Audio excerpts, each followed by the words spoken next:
the phrase Mharoretz often distinguished the general Sishazenri from governmental or priestly officials. 2K11 14, 18-20 J1 18 34 19 37 2 44 21 S7 27 DAR 9 6 Zek 7 5. However, it is evident that it embraced not merely the poor laboring class, but also included persons of means, since Ezekiel, after decrying the injustices committed by greedy prophets, priests, and princes, inveighs against the people of the land who have carried on a scheme of defrauding and have done a tearing away in robbery, and the afflicted one and the poor one they have maltreated, and the alien resident they have defrauded without justice. S22 25-29. To pay the heavy duties imposed by Pharaoh Necho, King Jehoiakim exacted the silver and the gold from the people of the land by means of taxation. Thus the Amharmiddle.Oretz that struck down the conspirators against King Amen and made Josiah king, or that later made Jehoahaz king, were no so-called rebel element. 2 Kai 23 30, 35 21 24. When Nebuchadnezzar conquered Judah, 60 men of the people of the land were included along with the high court officials who were taken to Riblah and executed, these 60 doubtless being among the more prominent or leading citizens. 2 Kai 25 19-21. Of course, the phrase Mharoretz did embrace the poor and lowly citizens as well, and the king of Babylon designated a number of such to remain in Judah, as he had done earlier in Jerusalem. 2 Kai 24 14 25 12 J40 7 52 15 16. In post-exilic times Ezra and Nehemiah condemned the wrong practice of the returned exiles in mingling with the peoples of the land, marrying their women, allowing them to carry on commerce within the city on the Sabbath, and learning their detestable practices.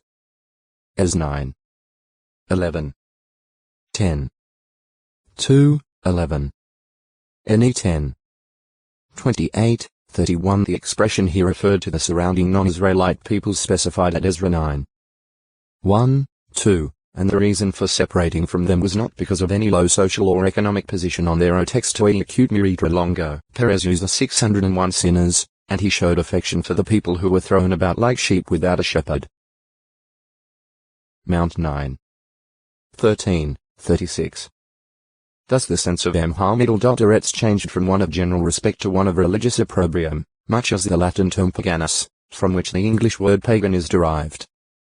Pagan originally meant simply a dweller in a rural community, but since those country people were often the last to be converted, it came to be used by city dwellers as applying to all who did not adopt their professed Christian beliefs.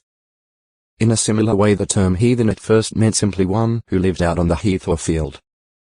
Ppe or. In the account of King Balak's efforts to get the prophet Balaam to curse Israel, the third vantage point to which Balaam was conducted is said to be the top of Peor, which looks toward Jeshimon. New 23 28. From here Balaam could see the tents of Israel spread about on the plains of Moab below. New 22 1 24 2. Some consider Peor to be the abbreviated form of the name Beth Peor. De 4 46. However, this latter place is evidently a town, included as such in the territorial assignment of Reuben. Jos 13 15 16, 20. Others, therefore, consider Peor to be a summit, or peak, and suggest that the town of Beth Peor may have been so named because of being situated on the slopes of such a summit. Both Peor and Beth Peor appear to be connected with the pagan worship of the Baal of Peor. New 25 1-3, 18 31 16 Jos 22 17, and it is possible that the height of Peor was a center of such immoral worship. See Baal No. 4.